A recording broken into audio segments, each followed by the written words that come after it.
परिवर्तन। इस कार्यक्रम में आप सभी युवा भाई बहनों का बहुत बहुत स्वागत है। काफी समय से विचार चल रहा था कि युवा भाई बहनों को आध्यात्म से जोड़ा जाए। युवाओं के अंदर एक बहुत अच्छी भावना होती है।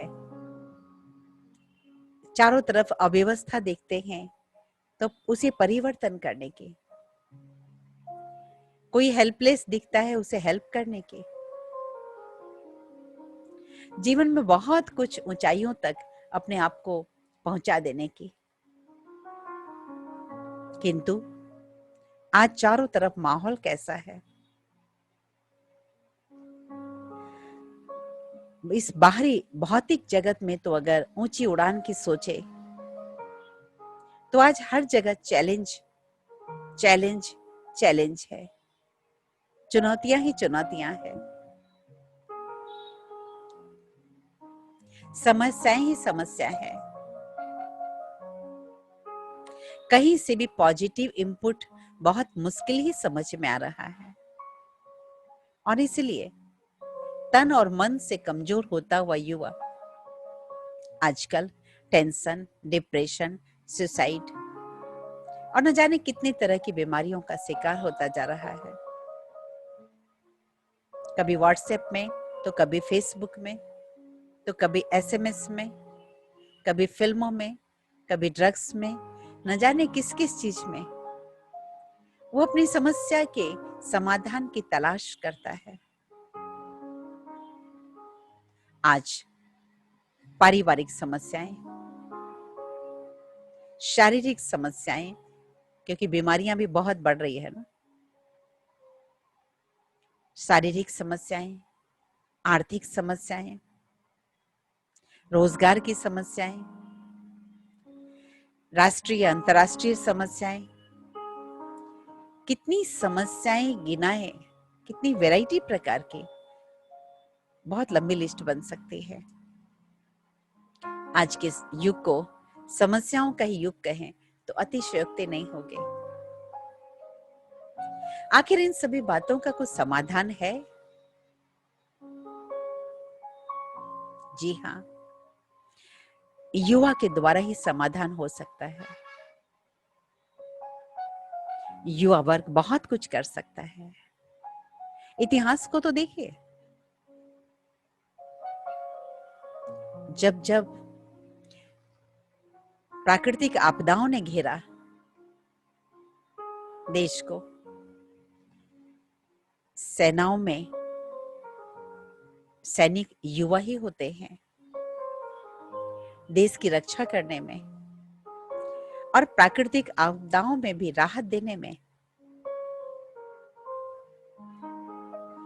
एक छोटे बच्चे को भी अंगुली पकड़ कर चलना होता है और एक बुजुर्ग को भी अंगुली पकड़ कर चलाना होता है, लेकिन चलाने वाला कौन? अंगुली का सहयोग देने वाला कौन? बिल्डिंग कंस्ट्रक्शन में भी आप देखिए, भले राजमिस्त्री या इंजीनियर गाइड करते हैं, लेकिन कार्य करने वाला कौन? युवा। मृत्यु की शैया पर पड़ा व्यक्ति जिसे ब्लड की जरूरत होती है, ब्लड डोनेट करने वाला कौन? युवा ना। हर जगह युवा। आज जितने भी देवी देवता हैं जिनसे लोग शांति मांगते हैं, बच्चे, बूढ़े, युवा सब शांति मांगते हैं, शक्ति मांगते हैं, निर्विघ्न जीवन मांगते हैं। आखिर वो युवा ही तो है ना, देवी देवता है। तो भला कैसे युवा वर्ग ने ये सोच लिया कि हमसे ये संभव नहीं है? आज युवाओं को हे अर्जुन बनने की आवश्यकता है, यानी परमात्मा को अपना साथी बनाने की आवश्यकता है, अध्यात्म के पथ पर चलने की आवश्यकता है।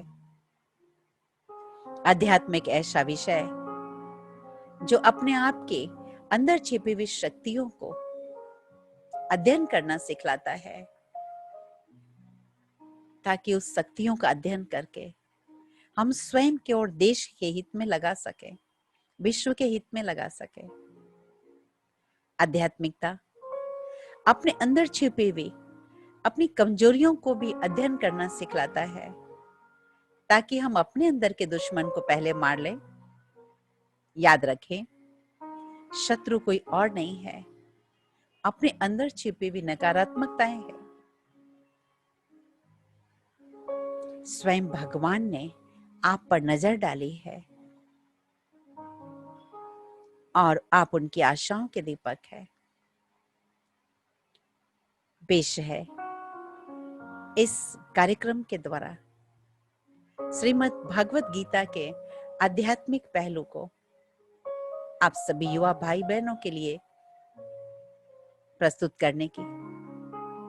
ये कार्यक्रम मेडिटेशन पर आधारित होगा और निसंदेह आपको सशक्त बनाने वाला होगा हर क्षेत्र में।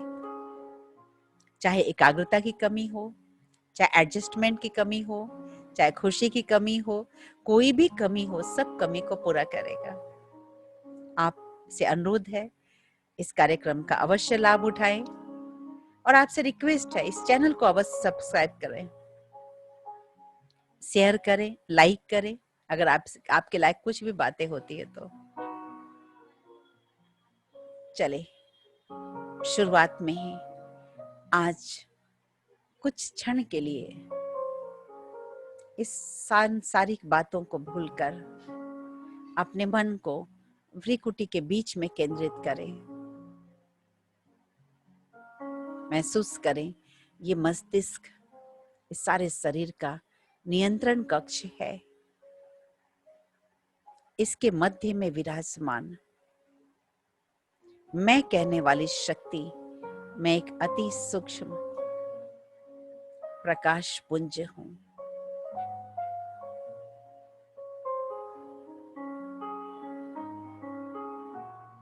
अति सूक्ष्म चमकते हुए दिव्य सितारे के रूप में अपने आप को देखें। मैं सफलता का सितारा हूं।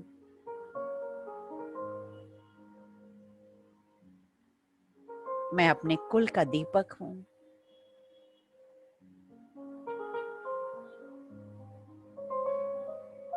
मेरे अंदर एक अद्भुत शक्ति है, जिस शक्ति की बदौलत मैं जीवन की हर समस्याओं का समाधान कर सकता हूं। न सिर्फ अपनी समस्या बल्कि विश्व की समस्याएं भी। मैं महान हूं।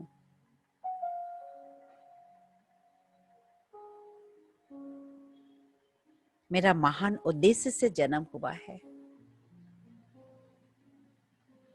भगवान को भी मेरी जरूरत पड़ी है और इसलिए भगवान ने इस कार्यक्रम के द्वारा मेरा आह्वान किया है। अवश्य ही मुझे जो कुछ भी अच्छी बातें सुनने को मिलेगी, मैं जीवन में अपनाऊंगा। आज का दिन, आज के ये पल मेरे लिए एक सुनहरा अवसर लेकर आए हैं। एक नया सवेरा जग गया है। बहुत बहुत शुभकामनाएं आपको।